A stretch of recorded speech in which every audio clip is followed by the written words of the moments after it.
Hello, welcome to Lemon Studios, where we talk anything and everything entertainment. I'm, of course, Lemon himself, Zeke Lemon, and this is my review for Monday Night Raw. But before we get into that, let's get the house clean out of the way. Share and leave a like.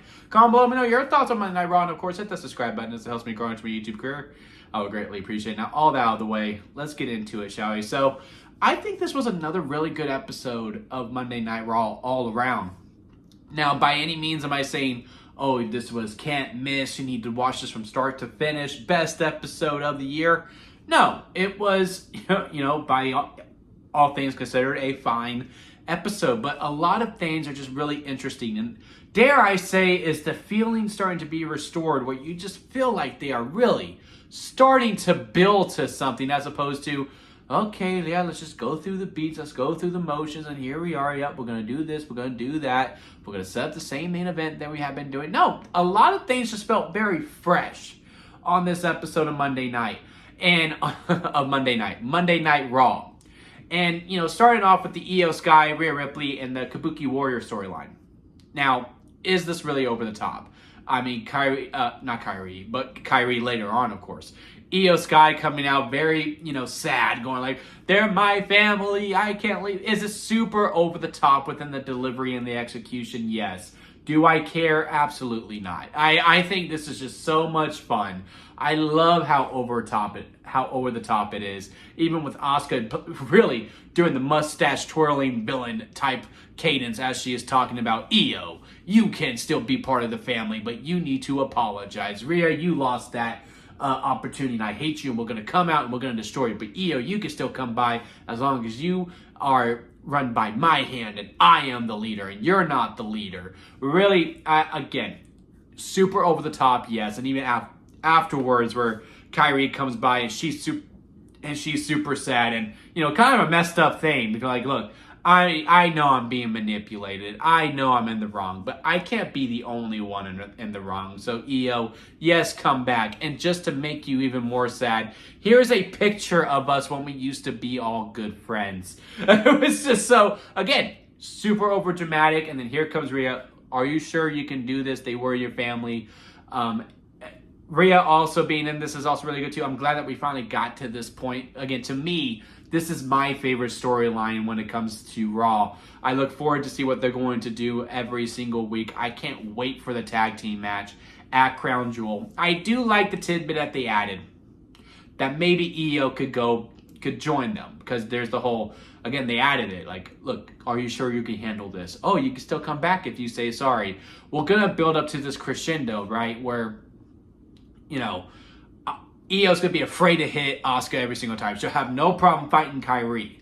I really do think that. But when it comes to Asuka, she'll be afraid to throw that punch. Because if I recall correctly, she hasn't tried to punch Asuka yet. Like, she actually pushed her off of Rhea today on Raw. And then, of course, last week as well. But she's never laid her hand on her.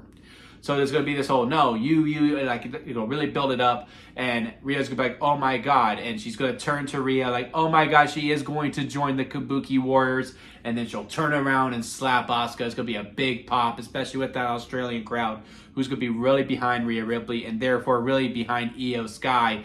It's going to be, again, it's just going to be a lot of fun. And I'm really, really looking forward to that match. The next best storyline after that, I would say, is the Jey Uso stuff. The whole, like, he's not face, but he's not heel. And, Roman coming back as well really makes things interesting because I really don't know what we do at Crown Jewel. And granted, I'm only basing this off of he's on the poster. So Roman Reigns is on the poster, therefore he's going to be on the show in one way, shape, or another. Surely him being on the poster means he's going to be in a match. But what would he do? Do we go back to Bronson? Bronson should be showcased in Crown Jewel. It's in Australia, but do we really need to go back to that match? I don't think we need to. Does he face Braun Breaker? But then again, what does Bronson Reed do? Again, I think Bronson Reed should be showcased in some way, shape, or form. Do we really do the tag match from SummerSlam, running it back? I don't know about that. Is there a six-man tag where, it's Roman and the Usos versus the Brawns and someone else? Does someone join the Vision? Is there going to be an alliance? Do we get the New Day involved? And we have a giant 8-man tag and, Jay and Roman reluctantly agree to have LA Knight in their group. I don't know. There's a lot of moving parts that are happening within this. Well, I forgot Xavier is injured right now because he had the neck surgery. But either way, like, there's a lot of interesting things that we can go about. If it was up to me, because, the whole ending with Roman going, "You're doing the right thing. This is what you should be doing." And, Jay's like tweaking out, like, "Yes, Roman, I've been looking for this my whole entire life." It's really good long-term storytelling, to say the least. But, Jimmy and the back are like, "I don't like this. This isn't my brother. I don't like what you're turning him into, Roman." And part of me thinks we're going to do Jay and Roman versus LA Knight and Jimmy, which, again, I don't know if that really excites me that much either. I'm interested to see where we go. It's just as far as when it comes to Crown Jewel that I don't know. Now, whatever we do at Crown Jewel is just going to be filler for whatever the main goal is to be, which, Roman's all about Jay going for that world title, but also will he be going for that world title at Roman's expense? Because I know Roman wants that title and he wants to face Seth Rollins. So, again, I'm interested to see where we go. But again, as far as where it comes into play with Crown Jewel, I have no idea where this is going to go, and we only have 1 week to do it. I really wish we had 2 more weeks to get to this show as opposed to the 1 week that we had. Now, for the Crown Jewel Championships themselves, I am really loving what we're doing with Cody and Seth. They have really made this match mean something, especially since it is going to be the main event of the show, of, how they need to win. Well, Seth is really hammering home, like, I need to win. And I love the tidbit of, are you really running the strings here? Did you really send the Bronze to SmackDown? I don't think you did. Okay, what about Paul Heyman coming out to introduce Brock Lesnar? Did you really run that? I don't know. And we'll see where we get to Crown Jewel, because, again, the rumor is Brock Lesnar won't be back until the Royal Rumble. But everything really seems to point at that Brock Lesnar is going to cost Cody Rhodes this match. And I think Seth Rollins is going to want to go all on his own, and then he'll get the win, but it's not by what he wanted it to be. So we'll see as we progress throughout the last couple weeks. But the video package that we did was really good, and we get part 2 the following week where they were friends, or as Seth Rollins said, you were just a means to end. You were the lesser of two evils, which, could be true, which could not be true. I think he's just being, a dick. He doesn't want to admit his feelings that he does love Cody because he keeps looking at the watch. He's really sold, he's just so fixated on this watch all the time. And I actually really like what we did before that with Becky, Becky beats up Maxine and Cesaro. He goes, "Do you feel better?" "I do." "How are you?"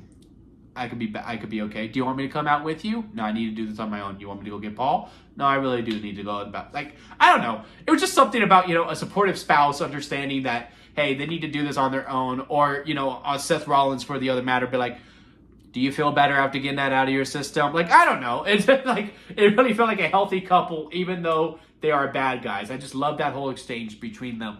And Seth Rollins begging not begging, but just really telling Paul Heyman, "I need to beat him. I need to beat him." And maybe that's the miscommunication. Well, Paul's like, okay, so he needs to beat him. And then, okay, so I'll get Brock, and Brock will come out and help. And then Seth's like, "I didn't want Brock. I need to beat him on his own." Well, you kept saying you need to beat him. So I was like, okay, let me just make sure he'll win no matter what. And, you said the Browns wouldn't be there, but you didn't say that about Brock Lesnar. I was just trying to help. I don't know. And so, therefore, there's a trust issue within the division as it progresses. Well, I don't know if it's the time to pull the trigger on breaking up the division yet. I even think 42 is a little too soon to do it, but again, like I said, we'll see. It's got me back to the point where I'm just excited to see where we are progressing with everything. What's going to happen with Jey Uso and Roman Reigns and Jimmy? Are the Bloodline going to reunite? I hope we don't. I still think it's too soon. Let them be on their own thing. I don't mind the Usos going for the tag titles, but I don't think we're going to do that anymore. Speaking of which, are the tag titles even going to be relevant again at this point? And is Bayley really going to be schizophrenic the whole entire time? I really like what we're doing with that too. I like how Lyra said, "No, I'm not going to go out and help you." But then later on, after she's getting jumped, she's like, "Okay, I will come out and help you." And then this time the hugger comes up like, "Yeah, we did it. We beat him. Okay, let's go." So we're going to build to this tag match, and then we'll see if there's a heel turn for Bayley properly, or not, or maybe they go for the tag team titles. Again, Alexa and Charlotte aren't really doing much right now. Again, that division is ranked 9th out of the 11 divisions right now. So we need to get some work back on that tag division, and we got some great talent within it. I think Charlotte and Alexa versus Bayley and Lyra could be a lot of fun.